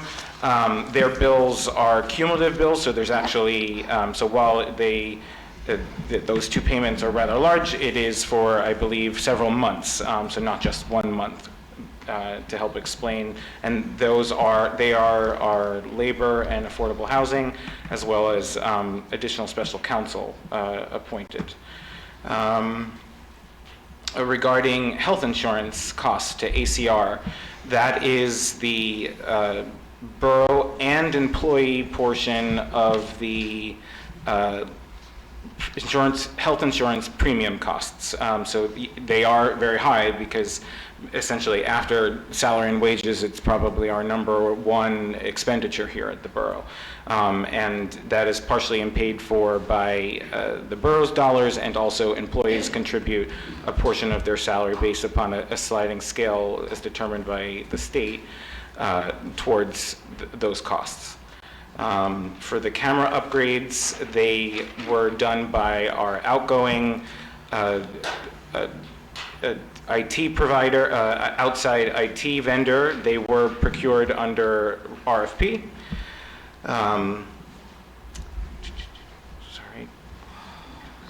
And regarding the question regarding temporary stipend, the stipends are required to be approved in advance. And this was approved in advance and part of the normal budget process. And regarding Chief Falco and covering in my absence, that was only for the year 2024. That did not continue afterwards. Good, thank you. Can't do that. All right. Mayor? Speaking, actually. Oh, I'm so sorry, Councilman. I didn't mean to. Mr. Mayor, I know you were against it, so you're out there saying you're against selling, but you're for adding $36 million in debt. Is that a yes? I'm against selling the water department. Say whatever you want, I'm against selling the water department, period. I told you that a long time ago. You're not gonna change my mind. You're not gonna change my mind. Wait, so I just want to ask a question, then why was it a unanimous decision by the other four on the other side of the table to spend $45,000 of the taxpayers' money to do the WIPA process, to have it then submitted with 65% of the correct information, which resulted in us getting a denial from the DEP, and I have you on tape. 65% is your estimate? Where'd you get that from? You want me to say 50%? I don't know, you say whatever you want to say. Exactly, and just like you said in December of '24, and I quote, if we were gonna get $80 million, I'd sell the water utility tomorrow. Correct. Right, so you never even gave the opportunity to get it, so selling water Did and you sewer. do your research, what everybody else is, what they're getting for? Do your research, you're not gonna get that. You're not gonna get 80 million, name me one city that sold for 80 million. For water and sewer, yes, you can. No, you can't. But you're not even giving the opportunity, so you wasted their money. The four of you voted to waste their money if you were so against it, because according to your mailer, you've been against it since day one, and you voted to waste their money. Shame on you. Okay, again, Mayor, to your point there? Okay, great. Like I said numerous times, if I succeed and I can get you 80 million for it, 9,500 people win this now. If I fail, guess who fails? Just me. And you can say, you know what, I told you so. But at least give me the opportunity to prove you right or prove you wrong. That's all I'm asking. Why won't you do that for me? I don't know. I think it's a bad idea. That's it. You're not gonna get 80 million anyway. You're not gonna get it. Like I said, if I succeed, 9,500 people win. If I fail, you can go with me now, I can put it on Main Street, I told you so, and I'm happy with that. I have no problem. He'll pay for you the telling mailer. me, I told you so. I'm the only one who loses here. Everybody else wins. You have nothing to lose, so at least give me the opportunity to prove you right or prove you wrong. That's all I'm asking for. I mean, I can't say anything else other than that. And the report, I read this report, it was about 65% accurate. Okay. I can read through my answers here. I can read about everybody. I sent you a copy of it. You can read my answers here. Well, the one thing I would say to addend the opinion I gave earlier, because you asked me what my position would be, whether I would recommend it. Obviously I'm not a policy maker, but to go to the point of what some of the council people have said, there are very few examples of successful WIPA. So it could be, that you're spending good money after bad, potentially. If you supplement it, you could get denied again. As far as I know, only Egg Harbor City, maybe a couple other towns have actually made any headway with WIPA. So that there is risk that way as well, that it could be that it's just very hard to work through their procedural framework. So that's something to keep in mind as well. We qualified for 3 out of 5 reasons, though, Mr. Cohen. And with all due respect, I have to say, people who don't live here, including people that live in Aberdeen, shouldn't have a say in this. This is our money, this is our tax dollars, and guess what? It's our future. So, and that report was only done for the infrastructure of what is currently built. So 160, 140, 135, all of phase 4 from Dunkin' Donuts to Mill Road, none of that infrastructure was taken into accountability. So 36 million right now, today's pricings. You do the infrastructure 5 years from now because it was a 10-year plan, that could be 50 or 60 million. And anything that gets built from tomorrow on, because here comes the backup well, thanks. So guess what? Then you've got more buildings and more broken infrastructure. You're looking at what? 70, 80, 90 million dollars in infrastructure you're gonna add to their bills and then say, why does no one live in Matawan? Because they can't afford it. Just a few additional clarification. So for the Remington-Vernick expenditure of $45,000, I don't believe we've even approached the limit of that because if we're not proceeding with it, that we're not spending, because that's for the full process from start to finish. So it's not the full 45,000. And then regarding the wells and the infrastructure that's needed for any future development, as I've said many times in the past, it is normally, and almost in my experience since I've been here, it is the responsibility of the developer to pay a pro rata share of the cost that's associated with those infrastructure improvements for their specific development. So it wouldn't necessarily be on the burden of the ratepayers, and we do have ratepayers in both municipalities. That's why Aberdeen residents do occasionally pay bills to us. So thank you. Mr. Cohen, can I just ask you to educate and clarify for the council members as well as the audience how 40A works?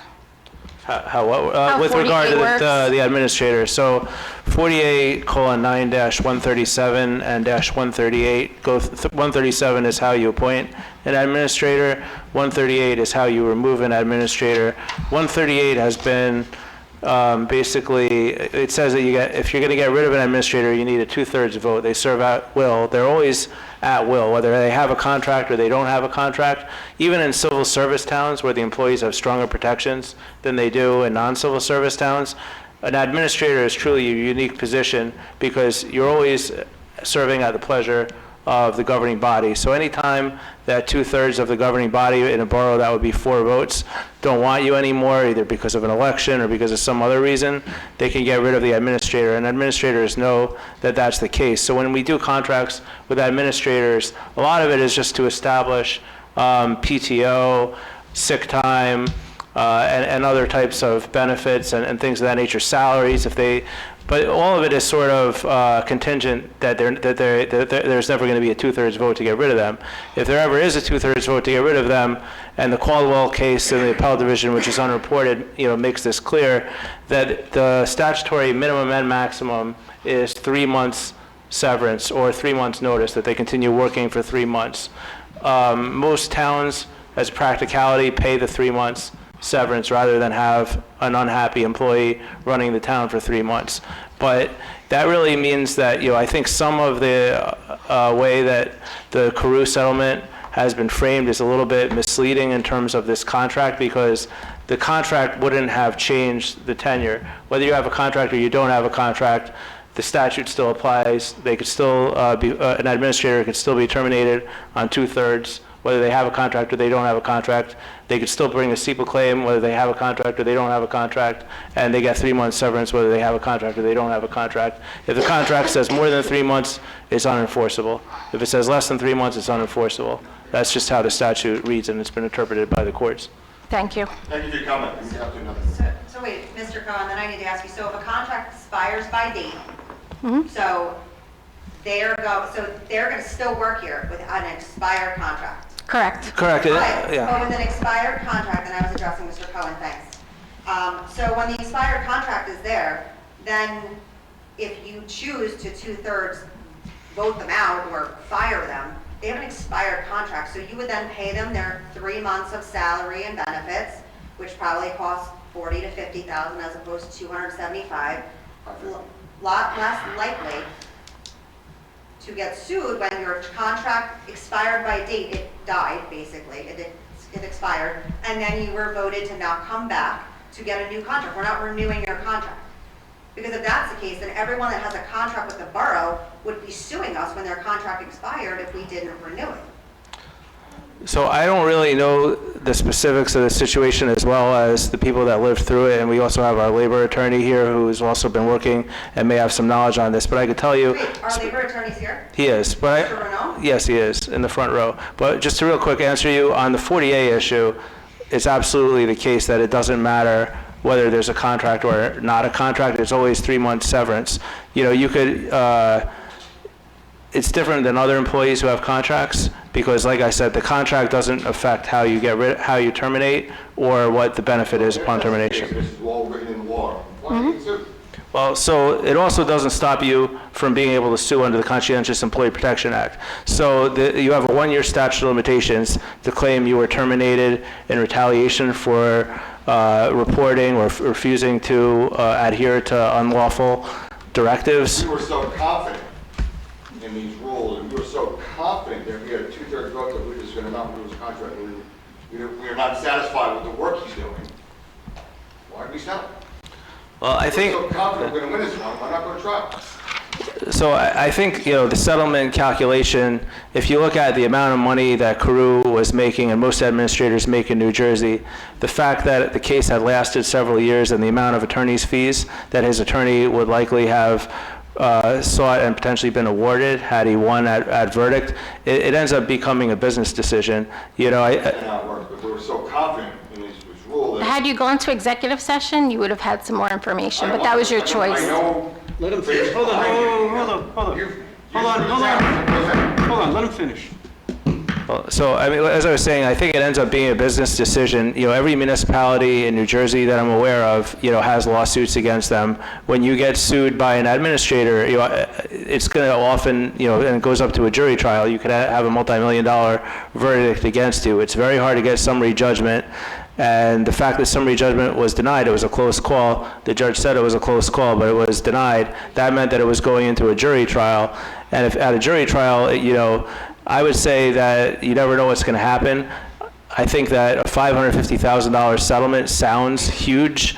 You know, it certainly does to most of us. But when it comes to public employees that are making hundreds of thousands of dollars a year, it's actually on the low end, I would say, of the jury of the settlement spectrum for these types of cases, because the attorney could have very easily gotten, you know, $550,000 in attorney fees alone. So it sounds very high, but I think it's a risk tolerance decision. You look at our share of it was $275,000. It would have been far less if we had done what we were asked to do by the JIF at the time, which is to just incorporate simple handbook procedures that they had asked us to put in by the end of the year that year. I learned that we didn't do that, and that increased our co-insurance and our copay. So our share of the $550 would have been a lot less if we had done that. So there were a lot of factors that went into it. You know, it's hard to, you know, look at something like a settlement agreement like this and, you know, make a simple analysis of it. But I would say that overall, it's not a bad settlement given what the jury verdict could have been, and given just the uncertainty in these types of litigations with the attorney fee shift, right? I mean, that's why there's so many attorneys out there taking these plaintiff employment cases, because the fee shift alone is humongous. And then if there were a back pay or front pay award, that wouldn't be compensable through the insurance company, so that would have been something that we could have potentially had to pay through borough funds at far in excess of $275,000. So, you know, a lot of times they say settling means that both sides leave unhappy. You know, you're not settling if you're happy. I think this was an instance of that. I don't think plaintiff was thrilled with $550,000, and I don't think we were thrilled by it, but it ended up being like most settlements. You know, you hedge your bets and you walk away in control of the situation, and I think that's why both parties entered into the agreement. I want to address the executive session comment. You should have had one through January through October, because you had no problem having executive sessions over all the new litigations and everything else going on. And let me finish. So you didn't have any executive session during the entire year on that. You waited until November after you went to settlement, then you held executive sessions on it. And you wanted me to recuse myself from a litigation because of something that happened 20 years ago. You're the named person in it, and you didn't recuse yourself from a vote. That's ridiculous. I'm not named in the lawsuit. That's nonsense. I'm not named in the lawsuit. Your name is in there. It was your choice to not come to executive session and get the information. You chose ignorance over information, and that is certainly your choice. Ignorance over information? Correct. That's your motto.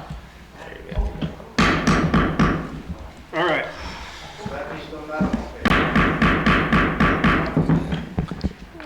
Lou, was there anything that you wanted to add to that? No, actually there's not. Jonathan, I think that you probably correctly summarized what happens in New Jersey with fee shifting cases. And I'm sorry, Councilman, I didn't realize that you didn't know I was here and sitting here the whole night. The problem in New Jersey is that if you get a $5 jury verdict award, you pay $1 million attorney fee. So what happens is that the insurance companies become gun shy. I agree with you, Councilman. I wish more of these cases were tried. But unfortunately, the insurance company is your partner in this, and they make a business decision. Jonathan did mention something, and I just wanted this fact not to get passed. The reason why you had such a high deductible is because Scott Carew failed to file a form. So when Jonathan said the borough failed to file a form, it was Mr. Carew sat on it and didn't file it. And the irony of all of this is the borough ends up paying more money because Mr. Carew made a mistake. So I just think that that's important. And just to address the issue that Jonathan raised about the tenure of the you have a borough code. You read the borough code, it says, shall appoint a business administrator who shall serve at the pleasure of the council, and his salary is set by ordinance of the council. So when you have a contract for an administrator, that's a promise with regards to a salary over the course of a year, but it's also subject to you passing an ordinance at any given time. It doesn't give anybody any additional rights. And the narrative that if you had waited 30, excuse me if I can, the narrative that if you had waited 30 days then none of this would have happened is just simply not true, because he always served at the pleasure of the council. It doesn't change his legal, it wouldn't have changed the outcome of this case one way or the other if you had waited 30 days, because the narrative is, well, at the end of 30 days his job was over, but the fact of the matter is that he was appointed to an undetermined term, which means his term had no end. He served until the borough terminated, or he retired, and he wasn't going to leave. So the answer is it would have been the same, and by the way, it didn't change the damages. So that's all I'm saying. I apologize, I just want to finish my sentence. Okay, let me ask you a question. Why the word contract anywhere? Contract means a binding agreement. Correct. On time and knowledge. Correct. Except that. We agree on that, right? Yes or no? No, well, in this circumstance. Oh, so not in this case? No, because in this circumstance, the contract dealt with the issue of what his yearly salary increases were, but it could not. So I'll give you an example, right? I'm going to guess, and I don't know that you're not particularly a fan of Mr. Michelson. If the borough today passed a contract and said that he could be the administrator for 10 years, do you think that if control of the council changed next year that they couldn't fire him? The answer is of course they could, because the state statute says that he serves at the pleasure of the council. So the point that I'm trying to make is that there are all kinds of contracts, but your ability to bind a future governing body is limited by the statute. The statute says that you can make a promise as to what you're going to pay somebody, but you still have to pass an ordinance every year. So what's a contract in this circumstance? It's not like, I think there's PBA guys here, it's not like a PBA contract, right? That's a collective bargaining agreement that's enforceable in all respects, except to the extent that it conflicts with state law. But in this circumstance, this borough council couldn't bind the borough council 5 years from now. In fact, they couldn't bind the borough council next year if they decide not to pass an ordinance that supports it. So the answer is, yes, it's a contract, but only to the extent that it's permitted by law. It's a contract for that year. It's a contract for the I salary. agree with you, you can't. Only for the salary. It doesn't mean you can't fire somebody. It's not, this is, I hate to use sports analogies, but there's no guaranteed contracts in the municipal government. Okay, there are. We do our contracts, and they Brian, you're on a yearly basis. I'd like to And he serves at the pleasure. His expires in '27. Sure, and he serves at the pleasure of the council. So if on January 1st, there was a different governing body and they decided that they wanted to let him go, they would let him go. And they would. And every year, there's a and if you want to let him go next, the answer is it's not on a yearly basis. The point that he is served at the pleasure of the council is not something you can contract away, because you can't bind the future council. Again, that's why I say it's for a year, so which is the current council calling it for a year. And every year is an election, and that's why I agree with you. Council can change, by the way, councils can change, no, they can change all the time, right? You have members go in and members go out, people resign, and also people's opinions change. The answer is, you can't alter a state statute by a contract.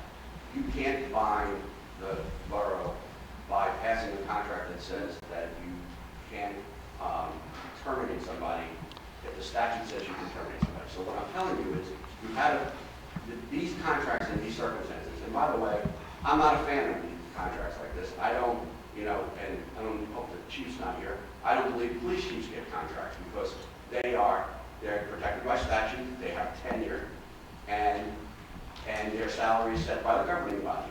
There's no need for a contract. They're not contract employees.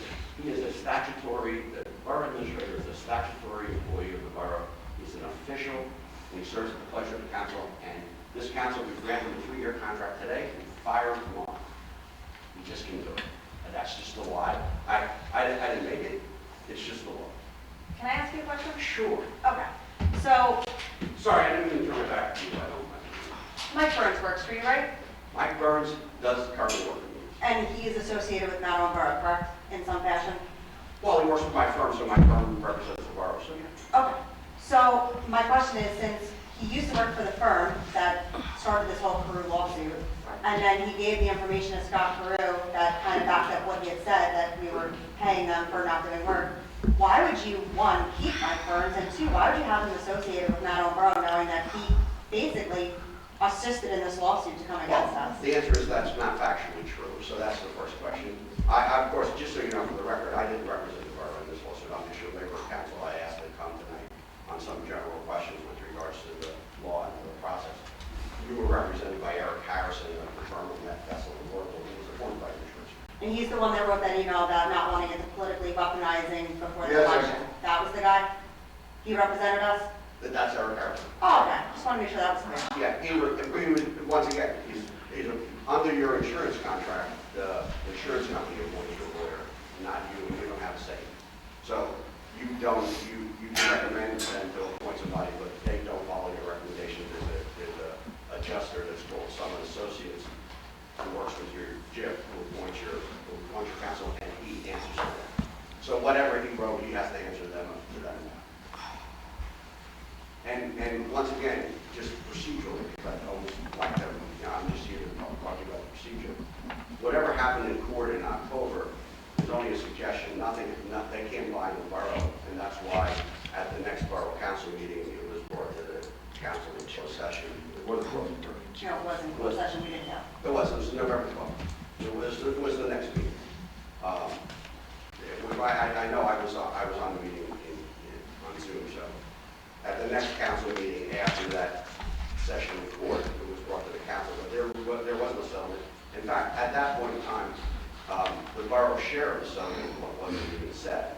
These things we talk about now, it's settled, because they were still going back and forth, and my understanding is going back and forth with the insurance company, at least that's what I was told by Mr. Harrison, and that the borough's going to solve it. I think reasonably going to solve it. For what it's worth, no, I'm just making my comment. Sorry, I hope I answered your question. Thank you. Motion to recess to executive session. Some action might be taken. Motion. Second. Madam Clerk, roll call, please. Councilperson Dean Dunn? Yes. Councilperson Arnold Filas? Yes. Councilperson Brian Livesey? Yes. Councilperson Stephen Russell? Yes. Councilperson Suzanne Reynolds? Yes. Councilperson Charles Ross? Motion passed. But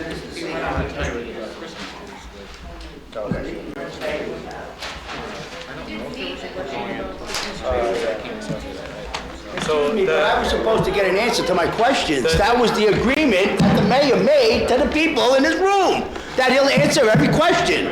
That's why. Guy, we can talk to you. I would like an answer. Is that what you're going to do? You're going to cower out on my answer now?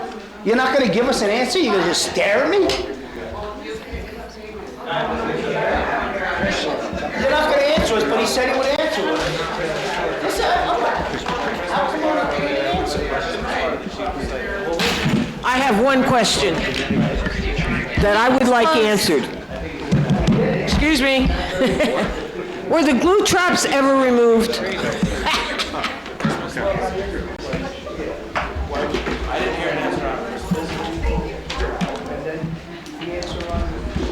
This conference is no longer being recorded.